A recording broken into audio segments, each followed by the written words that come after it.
We're actually now next to the old Bishop's Palace. This is a very ancient building. It began as Herbert de Lozinger's first tower house or palace in 1096 and was used by the bishops of Norwich until the middle of the 20th century. The bishop was moved to a new palace in 1958, and this space then became available to Norwich School, which was fortunate because the school had suffered great damage in the bombing of the Second World War.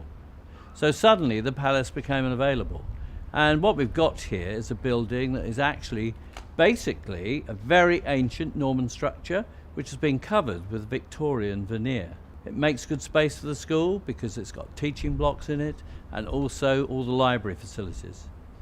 Now actually it's got a great history, this building, not actually to do with the school.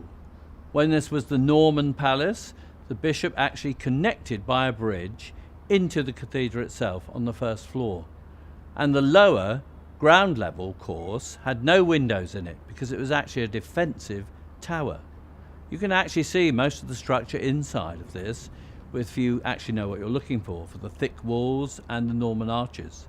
Actually in the wall on the exterior you can see the remnants of the Norman arches through which Losinger saw the cathedral gradually rise in the north transept, which is the earliest part of the cathedral. In terms of the school, it was a great asset because actually it's got copious space, different kinds of rooms that you can use for small activities such as tutorials, or it actually has been enlarged more recently so that the servants' quarters are actually turned into the mathematics department.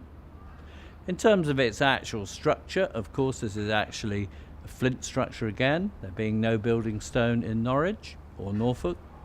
Still we can see the Norman kitchen, which is underneath and used by students as the JCR. Another undercroft is part of the library, and the old bishop's parlour, which was actually renovated from the Norman building into a Victorian structure, is now an excellent quiet room, part of the library. Secret things are to do with this building. Under here is a dungeon with walls 16 feet thick. It's total blackness, it's under the kitchen, and actually when the bishop, who was allowed to run a court as well as the kings of England, people were imprisoned in there.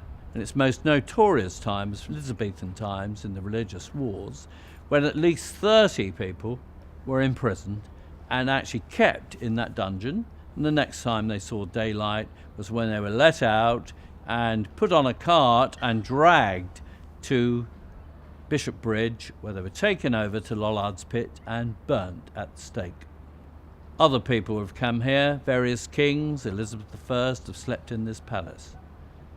In the Second World War, it became an actual structure, part of the American services who used it for the rehabilitation of pilots. Activities included dancing, going out into the town, and actually social events in the larger rooms. So it had a bit of a history before Norwich School took it on.